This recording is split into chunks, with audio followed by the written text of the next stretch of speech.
All right, friends, today we are talking about BMI or body mass index and how it is incredibly problematic. So, BMI or body mass index is essentially what we use to classify people as being in a healthy weight, overweight, and obese. Now, you'll understand more why I'm using quotations with all of these because these categories are based off of the BMI. So, what is BMI? We use online calculators, we talk about it. It's sort of been ingrained in our culture and our society. And I think people don't actually know what BMI represents. So let me break it down for you. The equation that we use to determine the classification of someone's body is merely based off of your weight and your height. That's it, friends.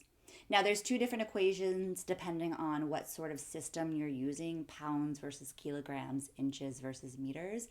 But essentially, at the end of the day, it is your weight divided by your height squared. It doesn't take into account someone's gender. It doesn't take into account someone's age, ethnicity, race, medical conditions, disabilities. Now, you can adjust the equation for amputations, but I think you're getting my drift here when I say that it does not determine your health. This one little equation, it is just simply a ratio of your height and your weight. Now, if you need more data to understand just how problematic the BMI is, I'm going to take you on a little history lesson. So I'm going to give you sort of the broad sweeping strokes of the history of the BMI. I will link to a podcast in the description that goes way more in depth in the history and does an amazing job of explaining it. So definitely check that out if you want to go on an even deeper dive. So in 1842, a man by the name of Adolf Kutler created this equation for the BMI. Now, you're probably thinking, oh, cool, so he was like a doctor and he was working with patients and just sort of figured out this was a great way to determine one's health.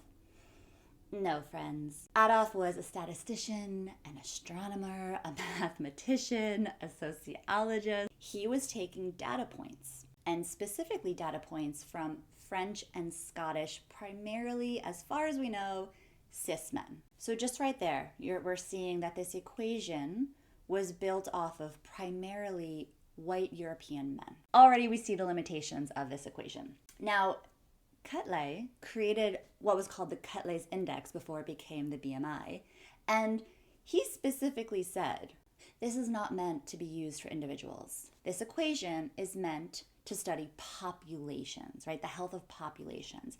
It was never meant to be used for individuals. And yet here we are. How did we get here? Yeah, it's all about that cash money, friends. We're going to dive into that in just a moment. So 25 years after this equation was created, in 1867, the first American life insurance company. Yes, insurance companies are very much involved with this, friends. So the first American life insurance company took this information and just started creating height and weight tables, specifically to charge those in larger bodies a higher rate. Okay? So again, we're seeing where capitalism has really taken this and run with it in terms of making profit. Not about people's health, profit. So over the years, different insurance companies, again, actuaries working at insurance companies, not doctors, not healthcare providers, not dietitians, actuaries started creating their own height and weight tables. So again, you're starting to see how messy this has been, yeah? So 100 years after this equation was created, they decided, maybe we should standardize this. What a concept.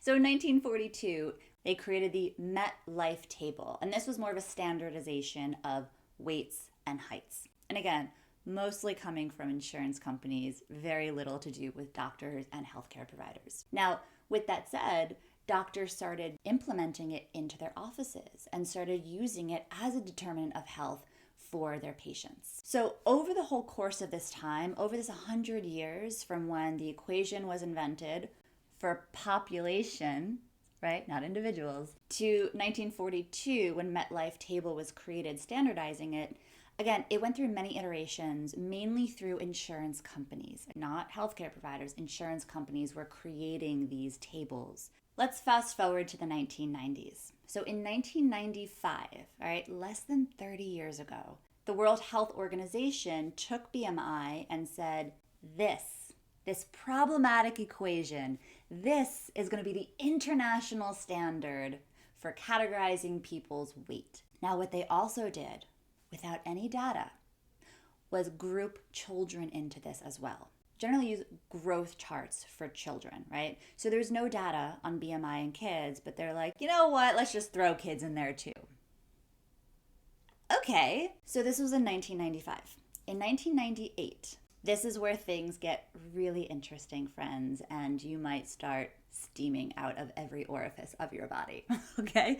So in 1998, they decided to change much of the BMI standards. So before 1998, there were categories for men and women. It was divided by gender, but again, they're only using males and females, all right? So it's limited in terms of gender. For males, the cutoff before one was deemed overweight was 27.8. For women, it was 27.3, okay? So in 1998, they removed the gender categories and they just said anyone over 24.9, right? So they very much lowered it, is overweight. I really appreciate the headlines from this time, which were very apropos, which essentially said, overnight, millions of Americans became overweight without gaining a pound. Yes, friends, because they lowered the BMI. So if you were considered a healthy weight when you went to sleep, you woke up in June of 1998 being classified as overweight without any changes in your body, without any changes in your labs, without any changes to your vitals. Okay, so I hope you're understanding how problematic this is. Given what we know about the history of the BMI, why do you think this was? All comes back to that cash money. So, the World Health Organization had created an international obesity task force. Okay, you know what meter goes up whenever you hear task force, am I right? So this international obesity task force, while all of the sponsors are kept secret, we do know that there were two prominent sponsors of this task force were drug companies. And yes, these two drug companies, they had weight loss drugs pending review from the FDA. So these two drug companies were very instrumental in lowering the BMI classification of overweight. Why? Well, this would allow for insurance to cover the cost of these drugs for millions of more people. So again, friends, this is not about your health. This is not about your well-being. This is about profit. Now, interesting fact along with this too is that these two drug companies both had their drugs approved by the FDA in 1998 and 1999. So Abbott and Roche, we see you. We see you very clearly. Now, what's really interesting is that finally, there is backlash to the BMI, right? Because BMI has been used in all of our research because it's a really easy metric to use, right? But that also calls into question all of our research. Now, the AMA, the American Medical Association, has come out as saying, I put my glasses on so I can read this. The AMA recognizes issues with using BMI as a measurement due to its historical harm, its use for racist exclusion, and because BMI is based primarily on data collected from previous generations of non-Hispanic white populations. So finally, it's being recognized how problematic on so many different levels the BMI is. I just hope this plants a seed for you to begin to unlearn this labeling and this language around BMI and classifications of overweight and obese based on this very problematic equation. And with that said, I also want to invite you to be discerning when it comes to looking at research and be discerning when it comes to conversations with friends, family, and specifically healthcare providers. Because much of the research that shows negative health outcomes based on BMI is based on BMI, right? Or it's one of the metrics used to say like BMIs over this amount are more likely to develop X, Y, and Z. Now, not only is this research problematic due to BMI, it also does not take into account weight stigma, fat phobia, anti-fat bias, however you want to phrase it, it doesn't take that into account. And that is a very big variable that is unaccounted for. So again, we have to be very discerning when we look at the research and what people tell us. And that includes doctors and healthcare providers.